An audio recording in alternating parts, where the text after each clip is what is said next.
గౌతమ్ గంభీర్. ఆ పేరు వింటే చాలా మందికి కోపం, అగ్రెషన్ గుర్తొస్తుంది. కానీ చాలా కొద్ది మందికి మాత్రమే తన ఇండియన్ క్రికెట్ టీంలో ఒక అండర్ రేటెడ్ జెమ్ అని గుర్తొస్తుంది. పైకి చాలా కోపంగా కనిపిస్తాడు. మనిషి చూడడానికి చాలా అగ్రెసివ్గా ఉంటాడు.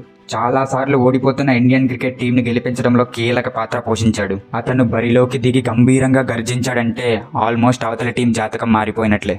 కానీ అలాంటోడు మళ్ళీ అదే ఇండియన్ టీంకి హెడ్ కోచ్గా తిరిగి వస్తున్నాడంటే దాని రిజల్ట్ ఎలా ఉంటుందో మీ ఊహలకే వదిలేస్తున్నామా. So hello everyone, this is Siddharth. Let's discuss about the legend who served India for more than 10 years and he is none other than Gautam Gambhir.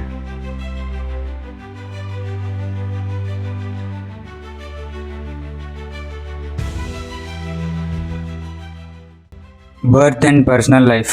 Gautam Gambhir గారు October 14, 1981లో జన్మించారు. ఆయనకు చిన్నప్పటి నుంచి కూడా క్రికెట్ అంటే చాలా ఇంట్రెస్ట్ అనమాట. గౌతమ్ గంభీర్ గారు ఒక పంజాబీ హిందూ ఫ్యామిలీ నుంచి వచ్చారు.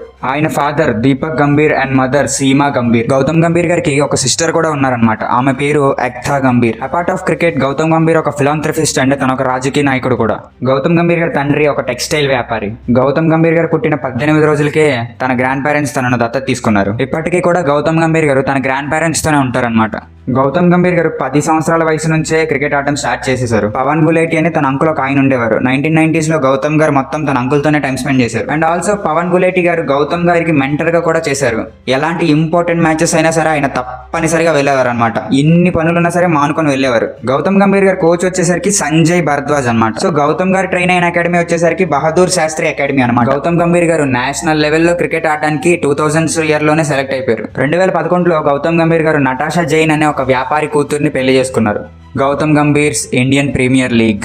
గౌతమ్ గంభీర్ తన ఐపీఎల్ డెబ్యూట్ ని ఢిల్లీ డేర్ డెవిల్స్ తో చేశారు. ఆయన చేసిన డెబ్యూట్ సీజన్ కే హైయెస్ట్ రన్ స్కోరర్ గా నిలిచారు. అండ్ ఆ తర్వాత గౌతమ్ గంభీర్ గారు 2010 లో ఢిల్లీ డేర్ డెవిల్స్ కి కెప్టెన్ గా ప్రమోట్ అయ్యారు. ఆ సీజన్ లో టోర్నమెంట్ ఎండింగ్ వచ్చేసరికి గౌతమ్ గంభీర్ గారు ఢిల్లీ డేర్ డెవిల్స్ తరపున హైయెస్ట్ రన్ స్కోరర్ గా 1000 runs ప్లస్ కొట్టి నిలిచారు. అండ్ ఆ తర్వాత ఐపీఎల్ జర్నీలో 2011 లో కేకేఆర్ పిక్ చేసుకుంది గౌతమ్ గంభీర్ గారిని. గౌతమ్ గంభీర్ గారు ఏ టీమ్ లో ఉన్నా సరే తన ఫుల్ ఎఫర్ట్స్ పెట్టేసేవారు. ఇదర్ అది ఇండియన్ టీమ్ అయినా, ఢిల్లీ డేర్ డెవిల్స్ టీమ్ అయినా, కేకేఆర్ టీమ్ అయినా కూడా. అండ్ కేకేఆర్ 2012 లో for the first time Gautam Gambhir కెప్టెన్సీలో కప్పుకొట్టింది. అది కూడా డిఫెండింగ్ ఛాంపియన్స్ అయిన చెన్నై సూపర్ కింగ్స్ ని డిఫెండ్ చేసుకుని మరి కప్పుకొట్టింది. అండ్ దెన్ 2014 లో పంజాబ్ కింగ్స్ ని ఓడించి సెకండ్ టైటిల్ ని తన సొంతం చేసుకుంది. ఆల్సో గౌతమ్ గంభీర్ గారు తన కెప్టెన్సీతో 2016, 2017 లో కూడా కేకేఆర్ ని ప్లే ఆఫ్స్ వరకు తీసుకెళ్లారు. అండ్ ఆ తర్వాత 2018 ఆప్షన్ లో తను మొదలుపెట్టిన దగ్గరే ముగింపు ఇవ్వాలని కేకేఆర్ ని ఒప్పించి ఢిల్లీ డేర్ డెవిల్స్ లో జాయిన్ అవుతారు. ఆ 25th ఏప్రిల్ గౌతమ్ గంభీర్ గారు కెప్టెన్సీని వదిలేసి దాన్ని శ్రేయస్ అయ్యర్ కి ఇచ్చేస్తారు. అండ్ లేటర్ ఆ తర్వాత 2021, 2022 లో ఎల్ఎస్జీ కి మెంటర్ గా పనిచేశారు. అండ్ 2024 లో కేకేఆర్ కి మెంటర్ గా పనిచేసి శ్రేయస్ అయ్యర్ నాయకత్వంలో కప్పకొట్టేలా చేశారు. 2013 లో జరిగిన ఒక ఐపీఎల్ మ్యాచ్ లో విరాట్ కోహ్లీతో గౌతమ్ గంభీర్ గారికి ఒక క్లాష్ వచ్చిందనమాట. సో అప్పట్లోనే అది సోషల్ మీడియాలో విరాట్ కోహ్లీ ఫ్యాన్స్ కి, గౌతమ్ గంభీర్ గారి ఫ్యాన్స్ కి చాలా ఇష్యూ అయింది. ఆ మ్యాచ్ లో గౌతమ్ గంభీర్ గారు ఆర్సీబీ ఫ్యాన్స్ కి ఫింగర్ చూపిస్తారు, లైక్ నోరు మూసుకోండి అన్నట్టు ఫింగర్ చూపిస్తారు. అండ్ 2023 లో విరాట్ కోహ్లీ గారు లక్నో ఫ్యాన్స్ ముందు సేమ్ గెస్చర్ చేస్తారనమాట. సో వీళ్ళిద్దరికి ఆ కాంట్రవర్సీ బాగా పెరిగిపోయి ఇప్పుడు ఇండియన్ టీం మీద ఏమైనా ఎఫెక్ట్ అవుతుందేమో అని భయపడ్డారు. బట్ రీసెంట్ గా జరిగిన మ్యాచ్ లో 2024 ఐపీఎల్ లో వాళ్ళిద్దరూ హ్యాపీగా నవ్వుతూ ఉన్న విజువల్స్ బయటకు వచ్చాయి. గౌతమ్ గంభీర్ సరైన ఇంటర్నేషనల్ క్రికెట్ 2005 నుంచి 2007 మధ్యలో చాలా మ్యాచెస్ ఆడారు గౌతమ్ గంభీర్ గారు. బట్ 2007 వరల్డ్ కప్ కి సెలెక్ట్ కాలేదు. దీనికి మెయిన్ రీజన్ ఏంటంటే అప్పటికే టాప్ ఆర్డర్ లో చాలా పెద్ద పెద్ద ప్లేయర్స్, ఎక్స్పీరియన్స్డ్ ప్లేయర్స్ ఉన్నారు, like Sourav Ganguly, Virender Sehwag and Sachin Tendulkar. So unfortunately Gautam Gambhir గారు వరల్డ్ కప్ కి సెలెక్ట్ కాలేదు. సో ఇలా సెలెక్ట్ కాకపోవడం వల్ల దీని ఎఫెక్ట్ చాలా వరకు పడింది ఆయన మీద. ఆ టైంలో ఆయన కొన్ని స్టేట్మెంట్స్ కూడా ఇచ్చారు. అదేంటంటే ఇంత ప్రాక్టీస్ చేసి వేస్ట్ అయిపోయింది, నేను ఆడి వేస్ట్, అలాంటి స్టేట్మెంట్స్ కొన్ని ఇచ్చారనమాట. ఎందుకంటే ఆ టైంలో ఆయనకి క్రికెట్ తప్ప వేరే ఆప్షనే ఉండేది కాదు. ఎందుకంటే ఆయనకి తెలిసిందంతా క్రికెట్ క్రికెట్ క్రికెట్. ఆయన స్కూలింగ్ అయిపోయిన తర్వాత కూడా పెద్దగా చదువుకోలేదు. సో ఆయనకు ఓన్లీ ఇంకా చేయాల్సింది క్రికెట్ మాత్రమే. నేలకి కొట్టిన బంతి ఎంత వేగంగా వెనక్కి వస్తుందో అంతే వేగంగా గౌతమ్ గంభీర్ గారు సాధన చేయడం మొదలు పెట్టారు. అండ్ కట్ చేస్తే దాని రిజల్ట్ ఏంటంటే 2007 లో ఇండియా బంగ్లాదేశ్ టూర్ కి సెలెక్ట్ అయ్యారు. సెలెక్ట్ అవడం మాత్రమే కాదు, ఆ టూర్ లో గౌతమ్ గంభీర్ గారు తన సెకండ్ సెంచరీని కూడా స్కోర్ చేసుకున్నారు. అండ్ ఆ టూర్ అయిపోయిన వెంటనే గౌతమ్ గంభీర్ గారు ఇండియా ఐర్లాండ్ టూర్ కూడా సెలెక్ట్ అయిపోయారు. అది కూడా 2007 లోనే. ఆ టూర్ లో ఫస్ట్ మ్యాచ్ కి 80 స్కోర్ చేశారు. అదే మ్యాచ్ విన్నింగ్ స్కోర్ అయింది. ఆల్సో ఆ మ్యాచ్ లో మ్యాన్ ఆఫ్ ది మ్యాచ్ కూడా ఆయనకే వచ్చింది. ఇక్కడ చూడండి, 2007 వరల్డ్ కప్ కి సెలెక్ట్ అవ్వకపోయినా సరే అదే సంవత్సరంలో వచ్చే 2 ఇండియా టూర్స్ లో ద బెస్ట్ ప్లేయర్ గా నిలిచారు ఆయన. అండ్ దెన్ ఆ టూర్స్ 2 అయిపోయిన తర్వాత గౌతమ్ గంభీర్ గారు was selected for 2007 T20 world cup. ఆ వరల్డ్ కప్ మాత్రం గౌతమ్ గారి జీవితంలో మర్చిపోలేని వరల్డ్ కప్. ఒక ఆకలితో ఉన్న సింహానికి వేట దొరికినట్టు దొరికింది ఆ వరల్డ్ కప్ ఆయనకు. సో ఆ వరల్డ్ కప్ లో ఎంత విజృంభించారో మీ అందరికీ తెలిసిన విషయమే. ఆ వరల్డ్ కప్ ఫైనల్లో పాకిస్తాన్ కి ఆపోజిట్ గా 54 balls కి 75 runs కొట్టారు. ఆ టోర్నమెంట్ అయ్యేసరికి ఇండియాకి టాప్ స్కోరర్ గా 227 runs తో నిలిచాడు గౌతమ్ గంభీర్ గారు.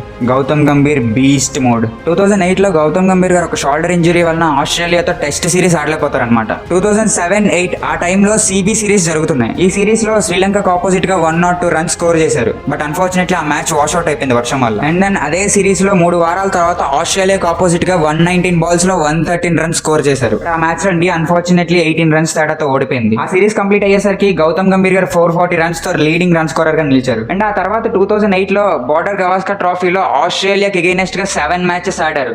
అండ్ ఆ 7 మ్యాచెస్ లో 61 ఓవర్స్ లో 858 రన్స్ స్కోర్ చేశారు. అండ్ ఆ టైంలో ఒక ఇన్సిడెంట్ కూడా అయింది. అదేంటంటే వికెట్స్ మధ్య రన్ చేస్తున్నప్పుడు ఆస్ట్రేలియన్ బౌలర్ అయిన షేన్ వాట్సన్ షోల్డర్ కి గౌతమ్ గంభీర్ గారు హిట్ ఇస్తారు. అండ్ ఆ తర్వాత చాలా కాంట్రవర్సీస్ అయ్యాయి ఈ టాపిక్ మీద. బట్ గౌతమ్ గంభీర్ గారు కావాలని చేయలేదు, ఆ మూమెంట్ లో అలా అయిపోయింది అనేసి మిస్టేక్ అని చెప్పేసి చెప్పారనమాట. దీనికి గౌతమ్ గంభీర్ గారిని ఒక టెస్ట్ మ్యాచ్ బ్యాన్ చేశారు. గౌతమ్ గంభీర్ గారు తర్వాత 2008 లో జరిగిన ఇంగ్లాండ్ న్యూజిలాండ్ టెస్ట్ సిరీస్ లో లీడింగ్ రన్ స్కోరర్ గా కూడా నిలిచారు. అంటే చూసారా ఇక్కడ గౌతమ్ గంభీర్ గారిని ఎంత నెడుతుంటే అంత ఫోర్స్ తో వెనక్కి వచ్చేవాళ్ళు. గౌతమ్ గంభీర్ గారు తన first sub continent test series ని 2009 లో న్యూజిలాండ్ కి ఆపోజిట్ గా ఆడారు. ఆ సిరీస్ జరుగుతున్న టైంలో సెకండ్ మ్యాచ్ కే 137 రన్స్ కొట్టేశారు. ఆ టైంలో వీరేంద్ర సెహ్వాగ్ గారు గౌతమ్ గంభీర్ గారు మంచి ఫ్రెండ్స్ అయిపోయారు. సో ఎంత క్లోజ్ ఫ్రెండ్స్ అయిపోయారంటే ఇంకా చెప్పలేనంత. ఆ తర్వాత గౌతమ్ గంభీర్ గారికి ఒక పేరు కూడా పెట్టారు, ద సెకండ్ వాల్ అని. ఈ second wall reference Rahul Dravid గారికి కనెక్ట్ అవుతుంది అనమాట. అండ్ థర్డ్ టెస్ట్ లో కూడా 167 రన్స్ స్కోర్ చేశారు. 2011 వరల్డ్ కప్ ఫైనల్ లో 122 బాల్స్ కి 92 రన్స్ తో సాలిడ్ నాక్ ఆడారు. ఆ మ్యాచ్ లో ఫస్ట్ సెహ్వాగ్ డిస్మిస్ అయిపోయిన తర్వాత విరాట్ కోహ్లీతో కొంతవరకు పార్ట్నర్షిప్ వచ్చింది.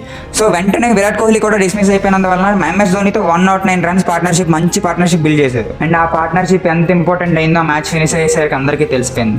కెప్టెన్ గౌతమ్ గంభీర్ 2010 లో ఆయన ODI సిరీస్ లో గౌతమ్ గంభీర్ గారిని కెప్టెన్ గా ఇండియా అపాయింట్ చేసింది. తను ఆ ODI సిరీస్ లో థర్డ్ మ్యాచ్ కే 126 రన్స్ కొట్టేశారు. ఆ రన్స్ ఇండియాని గెలుపు దిశగా తీసుకెళ్లారు. ఆల్సో ఆ సిరీస్ లో హ్యాట్రిక్ విన్స్ తో man of the series title కూడా గెలుచుకున్నాడు. దెన్ తను 2011 లో వెస్ట్ ఇండీస్ తో అయిన మ్యాచ్ కి కెప్టెన్సీ కూడా చేశారనమాట.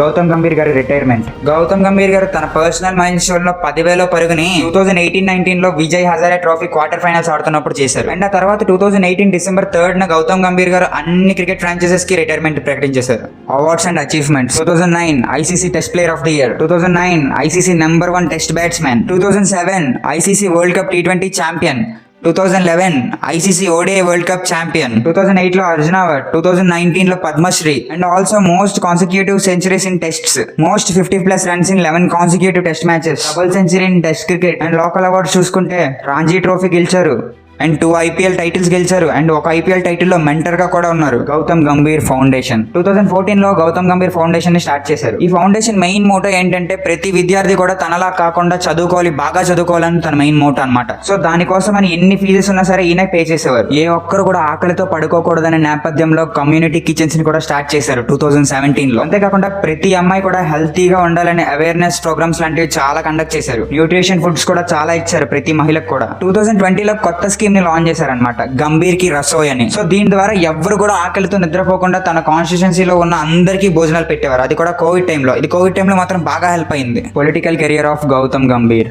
22 మార్చ్ 2019 లో గౌతమ్ గంభీర్ గారు బీజేపీలో జాయిన్ అయ్యారు. 2019 ఎలక్షన్స్ లో తను ఈస్ట్ ఢిల్లీ తరపున క్యాండిడేట్ గా పోటీ చేశారనమాట. మీకు ఒక విషయం తెలుసా, ఆ టైంలో గౌతమ్ గంభీర్ గారిని ఆతిషి మర్లేనా గారు డిబేట్ చేయమనంటే నాకు ఈ డిబేట్స్ అన్నా ధర్నాలన్నా నమ్మకం లేదని చెప్పారనమాట. సో గౌతమ్ గంభీర్ గారు చాలా ఎయిర్ ప్యూరిఫైర్స్ కూడా ఆయన కాన్స్టిట్యుయెన్సీ లో బిల్డ్ చేశారు. మీకు ఒక ఇన్సిడెంట్ చెప్తా వినండి. ఒక టైంలో ఇజ్రాయెల్ కు ట్రాన్స్జెండర్స్ కు వాల్యూ రెస్పెక్ట్ ఉండేది కాదు. సో దానికి ఆన్సర్ గా గౌతమ్ గంభీర్ గారు ఒక సారీ కట్టుకుని వాళ్ళు కూడా మనతో ఈక్వల్ అని చెప్పారనమాట. ఒక క్రికెట్ ప్లేయర్, అది కూడా వరల్డ్ కప్ గెలిచిన క్రికెట్ ప్లేయర్ కి ఇలా చెప్పడానికి ఎంత గట్స్ ఉండాలో మీరు ఆలోచించండి. ఇన్ఫాక్ట్ కోవిడ్ వచ్చిన టైంలో కూడా తన 2 నెలల MP సాలరీని కూడా డొనేట్ చేసేశారు. తన ఫౌండేషన్ ద్వారా COVID-19 వ్యాక్సినేషన్ క్యాంప్స్ ఎన్నో కండక్ట్ చేశారు. అండ్ 2 మార్చ్ 2024 తను భారతీయ జనతా పార్టీని క్విట్ చేసిన రోజు అది. అండ్ దాన్ని గౌతమ్ గంభీర్ గారు అఫీషియల్ గా అనౌన్స్ చేసేశారు. కంక్లూజన్. గౌతమ్ గంభీర్ గారికి కోపం ఎక్కువే, బట్ ఆయన అది సంపాదించుకున్నది. స్టార్టింగ్ లో ఎన్ని ఎదురు దెబ్బలు తిన్నా సరే మళ్ళీ తిరిగి పుంజుకునే సత్తా ఉన్నాడు గౌతమ్ గంభీర్. 2007 లో బాగా ఆడినా సెలెక్ట్ కాలేదు. అండ్ సెలెక్ట్ కాలేదని తను నిరాశపోలేదు. సో అందుకే తనకి బెస్ట్ రిజల్ట్స్ వచ్చినాయి 2017 2 టూర్స్ లో కూడా. ఆ టూర్స్ లో ఎలా విజృంభించాడో మనం మాట్లాడుకున్నాం. వచ్చిన చిన్న అవకాశాన్ని కూడా యూటిలైజ్ చేసుకోకుండా ఉండలేదు. ఎందుకంటే ఆయన చాలా హార్డ్ వర్క్ చేసి స్థాయి వరకు వచ్చారు. సో అలాంటి హార్డ్ వర్కింగ్ పర్సన్ ఇండియాకి కోచ్ అయితే ఇంకా ఎయిదర్ ఇండియా విన్ అయినా సరే లాస్ అయినా సరే, బట్ ప్లేయర్స్ లో మాత్రం స్పోర్ట్ యొక్క స్పిరిట్ ని నింపేస్తారు అండ్ హార్డ్ వర్క్ కి డెఫినేషన్ నేర్పిస్తారు. అంత సత్తా సామర్థ్యం ఉన్న మనిషి గౌతమ్ గంభీర్ గారు. సో అది మా వీడియో నచ్చినట్లయితే లైక్, షేర్ అండ్ సబ్స్క్రైబ్ ముఖ్యం మావా.